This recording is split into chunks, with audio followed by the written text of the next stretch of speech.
आप देख रहे हैं इंडिया टाउन न्यूज, भारत की बात। क्षेत्र के स्थानीय सांसद और नरेंद्र मोदी जी ने तो ये बोलना चाहूँगा कि उन्होंने सरगुजा की जनता को ठगने का काम किया। सरगुजा संभाग की जनता से वोट लेने के लिए वोट के नाम पे एक हवाई यात्रा की शुरुआत कर दी गई।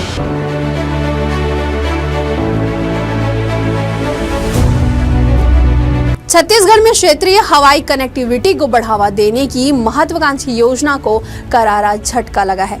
दरअसल फ्लाई बिग कंपनी ने अंबिकापुर, बिलासपुर और रायपुर के बीच संचालित 19 सीटर विमानों की उड़ानें बंद कर दी है और इसका प्रमुख कारण यात्रियों की कमी और संचालन में हो रहा लगातार घाटा बताया जा रहा है। इस फैसले से स्थानीय लोगों की तेज और सुविधाजनक यात्रा की उम्मीदों को ठेस पहुंची है। तो चलिए सारी जानकारी आपको विस्तार से बताते हैं हमारी इस खास रिपोर्ट में।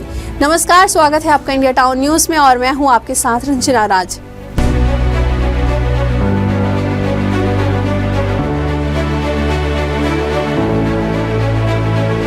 राज्य सरकार और फ्लाई बिग ने क्षेत्रीय संपर्क योजना यानी कि UDAN के तहत इन शहरों को हवाई मार्ग से जोड़ने के लिए बड़े प्रयास किए थे। इसका उद्देश्य स्थानीय लोगों को हवाई सेवा देकर स्थानीय स्तर पर विकास को रफ्तार देना था। इसके बावजूद व्यवसायियों और लोगों ने वैसा उत्साह नहीं दिखाया जितना उम्मीद की जा रही थी। इसके कारण हवाई सेवा घाटे में चलने लगी। लिहाजा फ्लाई बिग ने आर्थिक दबाव के चलते इस सेवाओं को बंद करने का फैसला किया।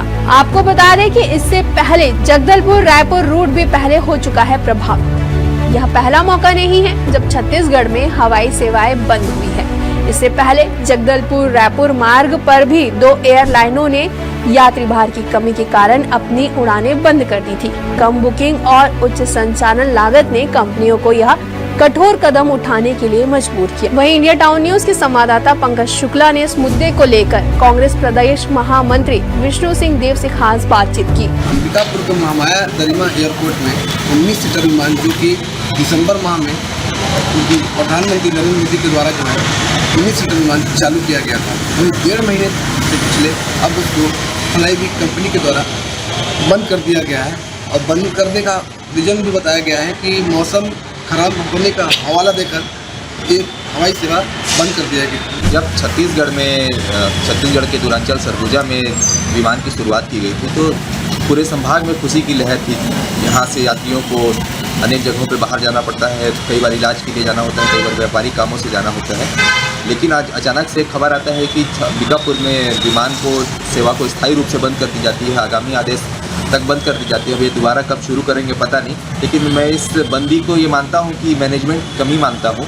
एक तो ये लोग 19 सीटर विमान चलाए, 19 सीटर विमान चलाने के बाद उसमें जो टैरिफ था वो काफ़ी हाई था, जिसके कारण आम लोग उस टैरिफ को दे नहीं सकते थे और ये विमान नियमित चला नहीं। ये लोग बताए कि हफ्ता में 3 दिन चलेगा, लेकिन कब गया, कब उड़ा, कब नहीं उड़ा, उड़ने का कोई गारंटी नहीं था, जाने का कोई समय सीमा तय नहीं थी, वापस कब आ गया उसका समय सीमा तय नहीं था। एक मजाक बना दिए। और चूंकि चुनावी वर्ष था पिछले साल जब इसकी शुरुआत की गई थी, तो मैं सीधे तौर पे भारतीय जनता पार्टी को और क्षेत्र के स्थानीय सांसद और नरेंद्र मोदी जी ने तो ये बोलना चाहूँगा कि उन्होंने सरगुजा की जनता को ठगने का काम किया। सरगुजा संभाग की जनता से वोट लेने के लिए वोट के नाम पे एक हवाई यात्रा की शुरुआत कर दी गई। लेकिन जैसे ही चुनाव खत्म हुआ, उनकी सरकार बनती है, उनके सांसद जीत करके आते हैं, इस यात्रा को बंद कर दी जाती है। और जैसे ही जब इसकी शुरुआत की गई थी तो सबसे पहले चिंतामणि महाराज में, आपको ख्याल होगा कि चिंतामणि महाराज हवाई जहाज में बैठ करके आए थे। तो अगर उस समय उसका लाभ उनको मिलता है और उसका श्रेय वो लेना चाहते हैं, तो कहीं ना कहीं अगर ये बंद होता है तो उसकी भी जिम्मेदारी चिंतामणि महाराज को लेनी चाहिए। कि उनकी पूरी जिम्मेदारी बनती है, वो क्षेत्र के जनप्रतिनिधि हैं, उनकी जिम्मेदारी थी कि किस प्रकार से अच्छे से इसका संचालन हो। लेकिन देख रेख नहीं हो पाने के कारण और प्रशासनिक मैनेजमेंट कमज़ोर होने के कारण ये बंद कर दिया गया। 999 रुपये का हवाला भी दिया गया था, क्या लगता है आपको? देखिए 999 तो झूठा एक फिगर था।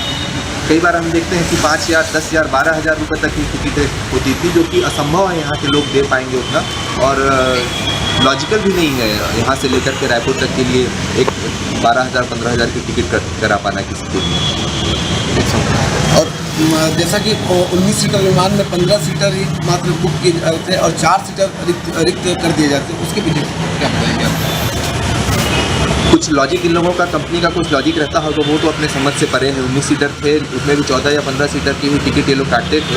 जबकि मैं आपको दावे के साथ एक बात बोलना चाहूँगा कि अंबिकापुर दरिमा का जो रनवे था वो 72 सीटर था, और 72 सीटर प्लेन यहाँ पर अगर आप चलाएँगे और नियमित उसका टिकट सही तरीके से कटेगा और फेयर उसका बहुत अनाप शनाप हाइक नहीं करिएगा, तो हर दिन प्रतिदिन अंबिकापुर से विमान रायपुर खुल जाएगा।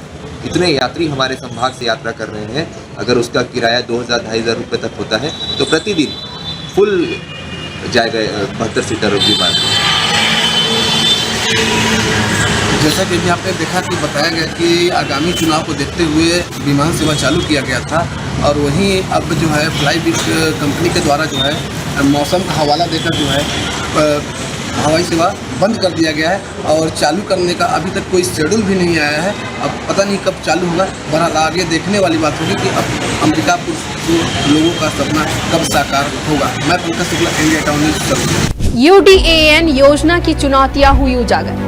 दरअसल राज्य और केंद्र सरकार की UDAN योजना का मकसद छोटे शहरों को हवाई नेटवर्क से जोड़ना था। अंबिकापुर जैसे क्षेत्रों में हवाई सेवा शुरू होने से स्थानीय लोग उत्साहित थे, लेकिन कम यात्री संख्या और महंगे संचालन लागत ने इस योजना को असफलता की ओर धकेल दिया।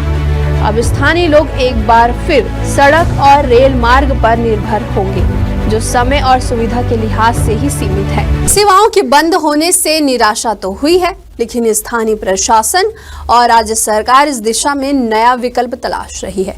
UDAN योजना के तहत सब्सिडीज आधारित उड़ानें भविष्य में फिर शुरू हो सकती हैं। बस शर्त ये रहे कि यात्री संख्या बढ़े और प्रचार प्रसार को बेहतर किया जाए। स्थानीय लोगों को उम्मीद है कि बेहतर रणनीति के साथ हवाई कनेक्टिविटी को दोबारा पटरी पर लाया जा सकता है। आज की हमारी खास रिपोर्ट में फिलहाल इतना ही। मुझे दीजिए इजाजत। नमस्कार।